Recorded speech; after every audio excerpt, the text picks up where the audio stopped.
Girl, these Korean daughter-in-laws got some serious revenge on their mom-in-laws. The gossip is juicy.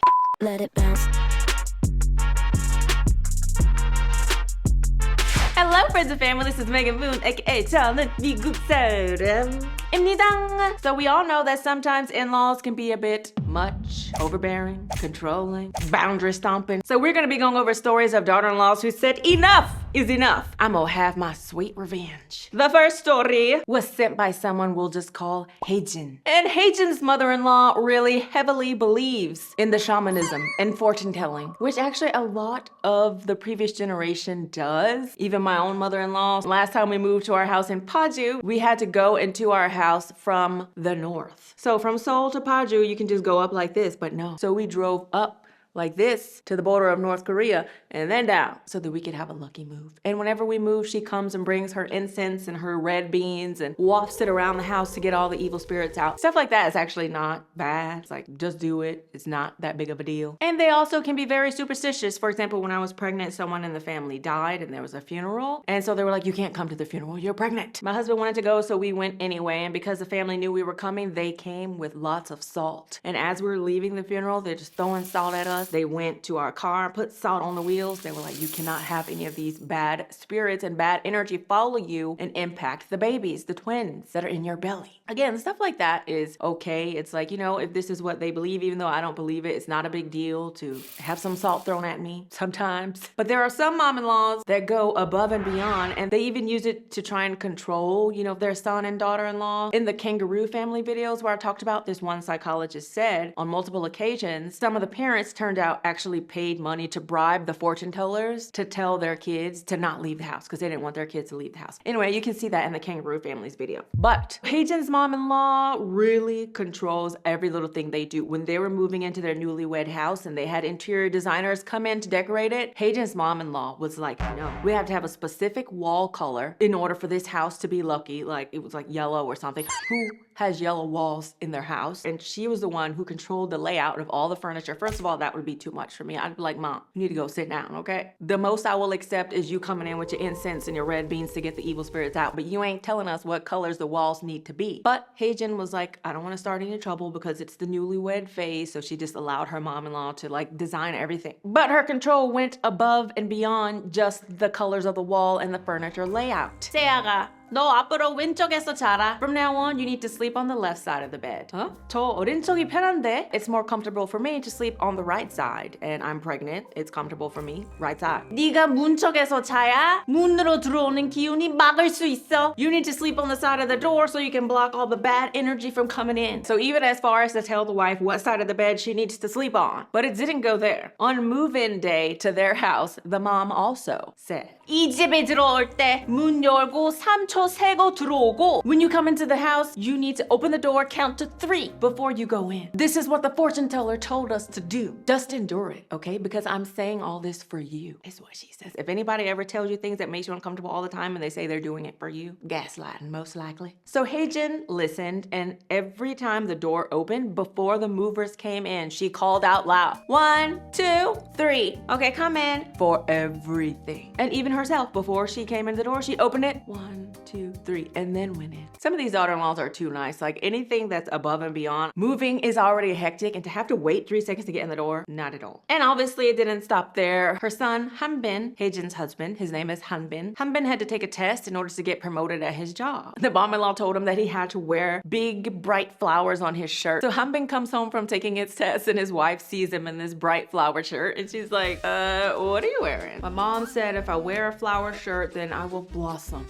Haejin just kind of has a laugh and is like, okay, to celebrate your test, how about we have some chicken and beer tonight? But mom-in-law was at the house and she heard everything. Oh no! 엄마 어제 전 보고 왔는데 yesterday I went and talked to the fortune teller and my son is not allowed to eat chicken until the results come out. 승진 시험 결과 다음 주 나오니까 그때 먹을게. The results of my promotion test happen next week, so next week I'll eat the chicken. Also, daughter-in-law, your spirit is full of water and my son is fire. You will put him out. So until we get the results, you cannot touch him and you need to sleep in separate rooms. So they slept in separate rooms for a week. And the mom-in-law came and cooked all the meals because the mom-in-law said, you can't even touch his food. This is one of those things that I'd be like, look, everyone's entitled to believe what they believe. And I think belief in certain things like that is what really helps some people to get through life and to feel happy and fulfilled, etc. That's fine. But when your beliefs are encroaching on me, that's when I start to have a problem. Haejin was starting to get really irritated, so she did some investigating. And it actually turns out that the mom-in-law is not going to visit a fortune teller. There's a fortune teller online on YouTube and gets advice from him on the live stream. Yes, I did everything you said. Here is $500. 너무 고마워. Thank you so much. 우리 아들 시험 붙으면 더 보낼게. If my son passes the promotion test, I'm gonna send you more money. And the daughter-in-law Haejin found out that she has been spending thousands of dollars on this person, asking them for advice, and then when it goes good, giving them more money. She found all of the record of the live streams and seen the mom's comments and whatnot. So Haejin was like, that's it. Anytime she tells me to do anything to her face, I'm gonna say, But behind closed doors, I'm just gonna do whatever the hell I want. Okay, because at that time, she was also very pregnant. Pregnant women ain't got time for nonsense. That was until the mom-in-law made a pretty absurd request. So Haejin is heavily pregnant and due in maybe 4 or 5 days. Mom-in-law goes up to Haejin and says, so you need to have the baby 3 weeks from now. 예정일 일주일도 안 남아있는데? There's only a few days left before the baby is due. That's impossible. 우리 손주 앞날을 위해서 네가 좀 참아보는 거 어떡하니? Is it so hard for you to just hold out a little bit for the future of my grandson? Obviously, you can't hold a baby in for an extra 3 weeks. Babies just come whenever they want to come. And even if it was possible to hold a baby in for an extra amount of time, like that would not be a good situation, right? It could be very dangerous. And that's what Hanbin told his mom, like, you're crazy. So it was on this day when she said, you know what? I gotta put a stop to this. I'm gonna get my revenge. So over the next few days, she got to work and she hatched the perfect plan to get revenge on her mom-in-law, because see, what you don't know is that the mom-in-law actually is an avid church goer. She actually works and volunteers even at the church, like a Christian church. And Christians in Korea are not supposed to be believing in these fortune tellers and superstitions and whatnot. So the next Sunday when mom-in-law was at church, one of the church goers comes up to her. 어머, 아들 승진했어요? 축하드려요. Oh my God, your son passed for his promotion? Congratulations. 어떻게 아세요? How do you know that already? There's big banners everywhere. So the daughter-in-law had ordered huge banners on all of the buildings next to the church, like very huge, like billboard status banners. And the banner said, thank you, 보살님, for helping my son pass his exam. And she had the YouTuber's picture up there with his YouTube handle and everything. And because on live streams, the chat like information and who paid money and stuff is still up there, like the churchgoers could like go and see it and whatnot. Mom-in-law was so embarrassed that she stopped going to that church because everybody now knows and sees that she uses the fortune teller. And also all of the information on how much money mom-in-law sent to that person, the thousands of dollars a month, she screenshotted and sent to her father-in-law. Father-in-law was like, what the hell are you doing spending all these thousands of dollars on this fortune teller? So he banned her from using YouTube and for going to getting any more fortune tellers anymore. So banners in Korea actually are not as expensive as you would think. I actually had a big one done for the twins' first birthday, and it was maybe $300 to get it done. So for the size that Haejin got, I would say it was probably around $500 for each one. So she spent around $2,000, which is quite a lot. I probably wouldn't have done it. I would have just sent all the screen captures to father-in-law. That would have been enough. But anyway, Haejin and Hanbin are now free of their mom-in-law being all meddling in their life and stuff with the fortune tellers. Speaking of fortune tellers, the next story also involves meddling mom-in-laws with fortune tellers. So this next story was submitted by someone we'll call Jihye. Jihye's mom-in-law is also very, very superstitious. And one thing that Jihye likes to do is when she needs stuff, she likes to get used furniture. So Jihye and her husband, let's call him Ji-young, which means G-Dragon. So in the community on a forum, she found that there was a little coffee table that was for sale. It's used. So she's like, yeah, I'll just go get that one. Mom-in-law comes to the house a few days later and sees the table. Oh, I've never seen that table before. So Jihye tells her, yeah, I got it used on one of the mom forums in our area. Mom-in-law just freaked out. 뭐? 얘가 정신 나갔나? Are you crazy? How can you get some used furniture in the house? You don't know who've used it or what kind of negative energy they've been around. You're gonna bring bad luck to this house. But Jihye is like, okay, whatever. Obviously, she ignored her mom-in-law and just kept using the table. But later that week, her husband caught the flu and was sick for a couple days. My son has never been sick. I tell you, it's that table. It's bad luck. So Jihye was like, fine, I will give the table away. So she did. And there were many other instances also, but we don't need to get into those. The main and worst situation happened after she and her older sister actually got pregnant at the same time. Ji-young and Ji-hae are expecting their first baby, but during the first trimester, unfortunately, Ji-hae's older sister had a miscarriage. And it was so hard for her to see all of the baby stuff that they had already bought, so she gave all of that baby stuff to her younger sister, Ji-hae. Mom-in-law comes over, sees all this baby stuff, and is like, 아기 물건은 벌써 샀니? You already bought a whole bunch of baby stuff? It's too early for that, ain't it? My sister gave me the stuff because I guess it was hard for her to look at it. Yeah, that is a dead baby stuff. You are bringing bad luck. If bad stuff happens to my grandson, it's gonna be your fault. 내가 새로 살 테니까 갖다 버려. I'm gonna buy you all new stuff. Just throw that crap away. So she threw everything away and her mom-in-law bought her new stuff, which I guess is not that bad, right? But after the baby was born and Ji-hae and Ji-young were still in the hospital with their newborn, of course, mom-in-law goes to the fortune teller to ask about stuff. Mom-in-law goes to the hospital to see the baby and tells Ji-hae, 야, 너의 언니 1년간을 아기한테 가까이 하지 않은 게 좋다고 하대. So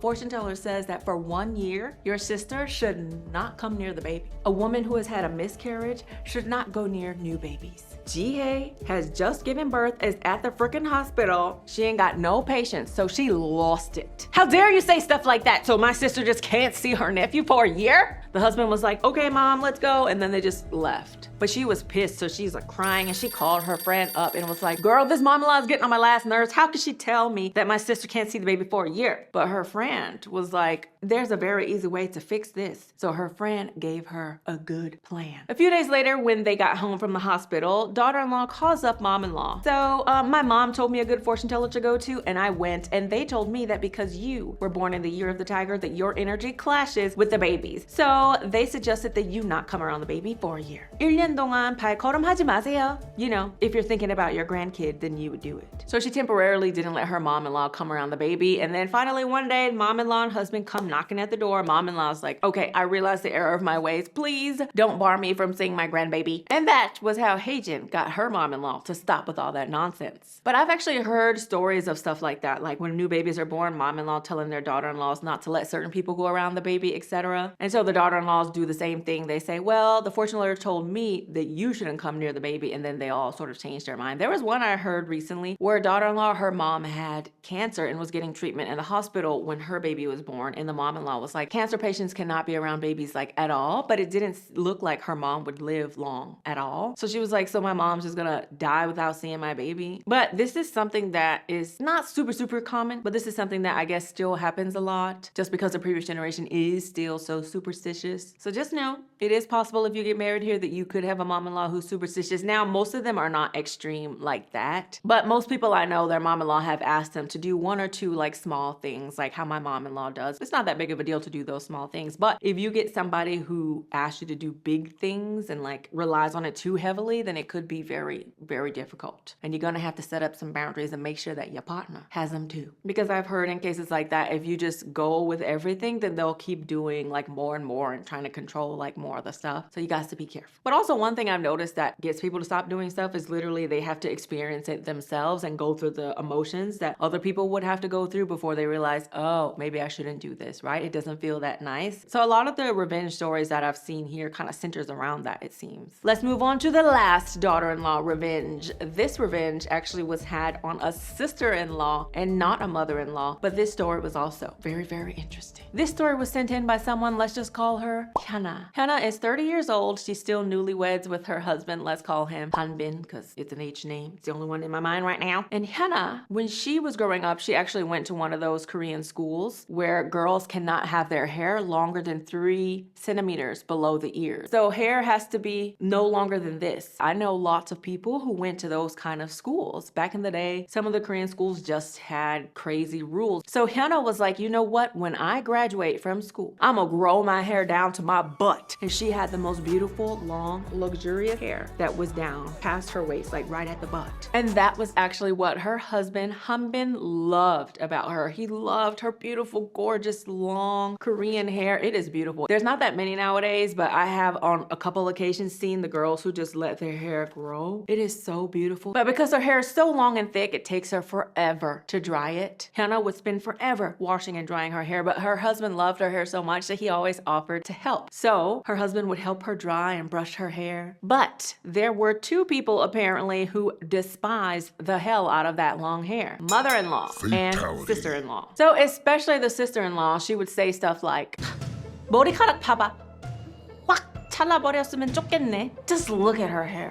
I wish she would just cut it all off. Her husband would always jump in and defend her, obviously, because she loves hair. So literally every single time they met mother and sister-in-law, they would say crap about her hair. Long hair is for young girls. How long do you plan on walking around with hair down to your butt? So one day it was the father-in-law's 제사, which is the ancestral rites ceremony. In Korea, after someone passes away, every year they have an ancestral ceremony for that person. So usually on the father-in-law's 제사 ceremony day, the son and daughter-in-law will go and spend the night at the mother-in-law's house. They did the ceremony. Hyuna had washed her hair and Hanbin was helping her dry it. And sister-in-law comes in. 아우, 꼴 보기 싫어. 뭐 물귀신이야?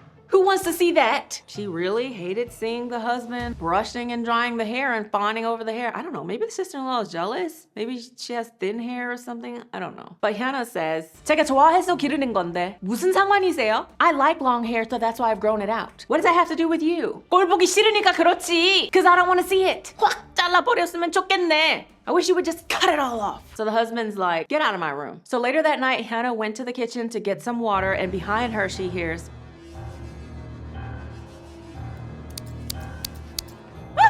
지금 뭐 하는 거야? The sister-in-law cut her hair. 머리 마르기 힘들다면 좀 잘라. Since your hair is so difficult for you to dry, why don't you just cut it? 꼴 보기 싫어. I hate looking at your long hair. It's not even that short. Shoulder length is a good length. Just come with me to the hair salon tomorrow and we can cut the other side too. So then the husband's like, yeah, are you in your right mind? Girl, if somebody came behind me and cut my hair very shortly, I think all of my southern blackness would rise up and I would evolve into my final form. And I can't say that I would not throw hands because I think cutting someone's hair like that should be considered assault, okay? Self-defense. In my life, I have never, ever put my hands on anybody for whatever the situation is, but I think I would. I would. Is cutting hair considered assault? Let me look it up. It sounds like it would be. Okay, apparently in some countries it's definitely considered a form of assault. I don't know about in Korea or not. So when Hyuna and her husband were in bed that night, Hyuna was so pissed still, she could not sleep. So she was like, you know what? I'm gonna get her back. So Hyuna went and took the scissors and went into her sleeping sister-in-law's room. Now, sister-in-law already has a short shoulder-length haircut and she had some bangs. So Hyuna was like, I'm about to cut this trick's bangs. And then that morning, her and her husband left very early before the sister-in-law woke up. Yeah, she cut her bangs horribly. So when they get home, the mom-in-law calls her up. 여보세요? 야, 너 미쳤니? What the hell is wrong with you? You crazy? 머리 어떻게 그렇게 잘라? Why would you cut her hair like that? 야, 너 죽고 싶어? 이 사이코 같은 년아! I'm gonna kill you! You're a psycho! I'm gonna get you back! 가만 안 둘 거야! Well, I'm sure you can go to the hair salon and get it fixed. The sister-in-law called her a psycho. So you're not a psycho for cutting someone's hair and even being obsessed with someone's hair in the first place, but she's a psycho for cutting your bang. I will say cutting a bang what? Doesn't even require a year to grow out, but her hair is gonna need at least 4 years to get back to how it was. And then plus you can just wear like a little bang clip on top. She deserved it. You don't just go around cutting people's hair like that. I'm sorry, girl. You deserve it. Why does she even care? Do you care about the length of people's hair around you? Tell me in the comments below because normal people probably do not. That person can wear their hair however they want. Anyway, those are the 3 times that daughter-in-laws got revenge. Sweet, sweet revenge. So what do you think? What would you do in this situation? Would you get revenge? How would you deal with it? Let me know down below. I'm curious to know. Thank you so much for watching this video. If you like this video and you'd like to see more videos, please subscribe to my YouTube page down below. Don't forget to follow me on Instagram, Twitter, or Snapchat because I don't use that no more. Follow me on TikTok and I will see ya.